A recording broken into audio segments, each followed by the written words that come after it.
दोस्तों, आप सभी को गुड मॉर्निंग। आप लोग कैसे हैं? ठीक हैं? तो चलिए शुरू करते हैं। क्वेश्चन नंबर 567 देखिए। एक बच्चे की जीवाणु जनित कंजक्टाइविटिस से पीड़ित के रूप में पहचान होती है। एक नर्स माँ को किसके अतिरिक्त सभी करने की शिक्षा देती है? ऑप्शन देखिए इसका। ए हो गया बार बार हाथ धोना, बी हो गया निर्देशानुसार आंखों को साफ करना, सी हो गया तौलिया व धुलाई वाले कपड़ों को साझा करना, डी हो गया निर्देशानुसार आंख की दवा डालना, यानी आंख में दवा डालना। तो इसका सही आंसर क्या होगा? ऑप्शन नंबर सी, तौलिया व धुलाई वाले कपड़ों को साझा करना। इसका डिटेल बताते हैं। बैक्टीरियल कंजक्टिविटिस को फैलने से रोकने हेतु मरीज द्वारा प्रयुक्त तौलिया व धुलाई वाले कपड़ों को साझा नहीं करना चाहिए। ठीक है, चलिए आगे क्वेश्चन देखते हैं। क्वेश्चन देखिए 568। खाली स्थान के आकलन के लिए नवजात की अपगार स्कोरिंग की जाती है। एम हो गया जन्म जात विकार, बी में हो गया श्वसन की कोशिश, सी हो गया रिसस संवेदनशीलता, डी हो गया भावनात्मक स्थिरता। इसका सही आंसर क्या होगा? ऑप्शन नंबर बी, खाली स्थान की जगह पर क्या भराएगा? श्वसन की कोशिश।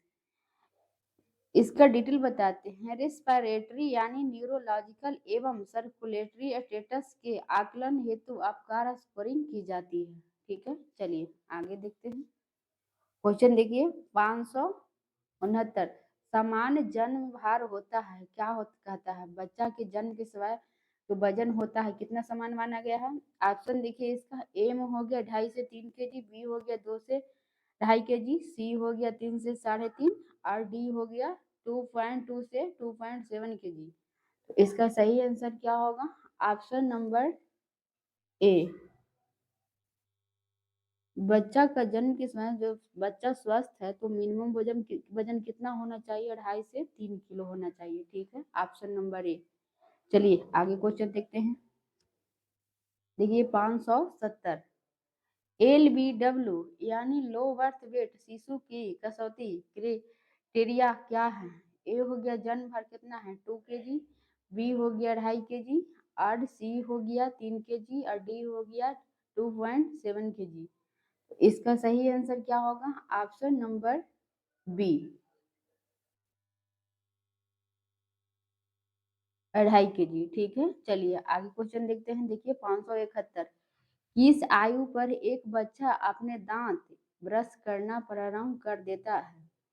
ऑप्शन देखिए। ए हो गया 2 वर्ष, बी हो गया 3 और सी 4, डी 20 माह। इसका सही आंसर क्या होगा? ऑप्शन नंबर बी, 3 वर्ष। ठीक है, चलिए आगे क्वेश्चन देखते हैं। देखिए 572। देखिए शिशु के जन्म के पश्चात स्तनपान प्रारंभ कर देना चाहिए। ए हो गया 2 घंटे के भीतर, बी हो गया आधा घंटे के भीतर, सी हो गया दूसरे दिन और डी हो गया 1 सप्ताह पश्चात। तो इसका सही आंसर क्या होगा? ऑप्शन नंबर बी, आधे घंटे के भीतर। आधा घंटा के भीतर स्तनपान शुरू करा देना चाहिए। शिशु जन्म के पश्चात आधा घंटे के भीतर या जितना जल्दी संभव हो उतना जल्दी शुरू कर देना चाहिए। ठीक है, चलिए आगे क्वेश्चन देखते हैं। 73। देखिए 573।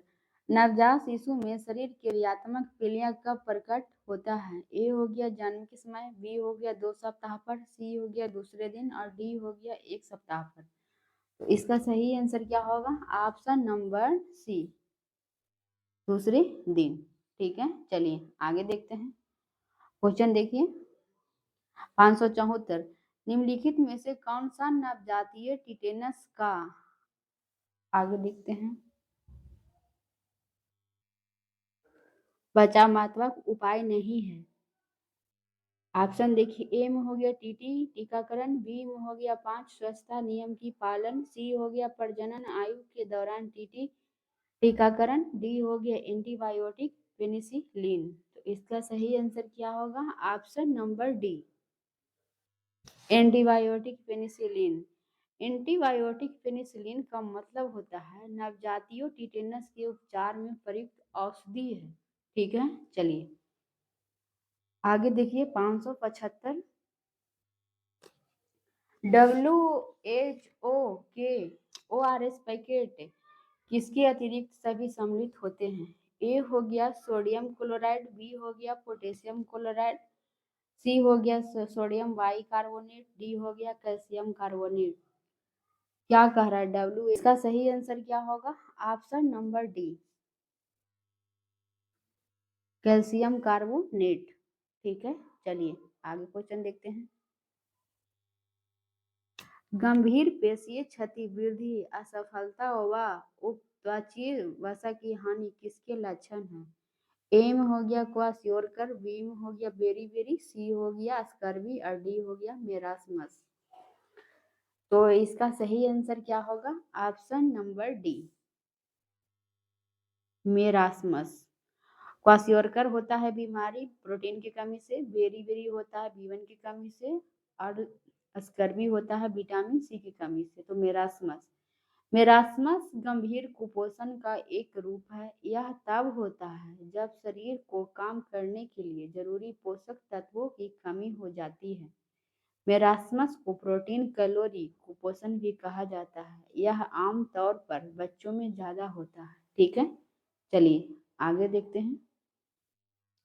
77 देखिए, शिशु को माँ के दूध से साधारण भोजन पर लाना कहलाता है, क्या कहलाता है? ऑप्शन देखिए, ए में हो गया ट्रेल फीडिंग, बी में हो गया बीनिंग, सी में हो गया स्थानापन और डी में हो गया प्रतिस्थापन फीडिंग।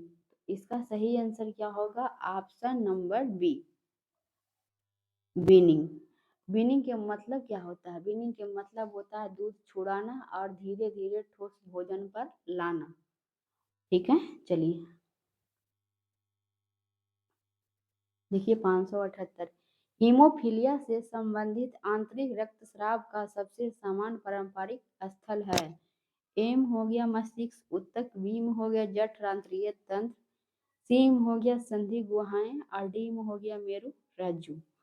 इसका सही आंसर क्या होगा? ऑप्शन नंबर सी, संधि गुहाएं यानी ज्वाइंट कैविटी। इसका डिटेल बताते हैं। संधि गुहाएं यानी जोड़ों के अंदर मौजूद गुहा होती है। यह सोनोवियल झिल्ली से बनी होती है। जोड़ों में गति सुचारू रूप से होने के लिए ज्वाइंट कैविटी जरूरी होता है। ठीक है, चलिए आगे क्वेश्चन देखते हैं। लास्ट क्वेश्चन है, पाइलोरिक संकीर्णता वाले शिशु में कौन सा चिन्ह या लक्षण पाया जाता है? ए में हो गया पीठ की उल्टी, बी में हो गया सुस्ती, सी हो गया दस्त, डी हो गया प्रक्षेपित उल्टी। तो इसका सही आंसर क्या होगा? ऑप्शन नंबर डी, प्रक्षेपित उल्टी यानी प्रोजेक्टाइल वोमिटिंग। प्रक्षेपित उल्टी के मतलब क्या होता है? प्रक्षेपित उल्टी का मतलब होता है अचानक और जोरदार उल्टी होना। यह तब होती है जब शरीर सामान्य से ज्यादा ताकत से उल्टी को बाहर निकालता है। उसे प्रक्षेपित उल्टी या प्रोजेक्टाइल वोमिटिंग भी कहा जाता है। ठीक है, धन्यवाद।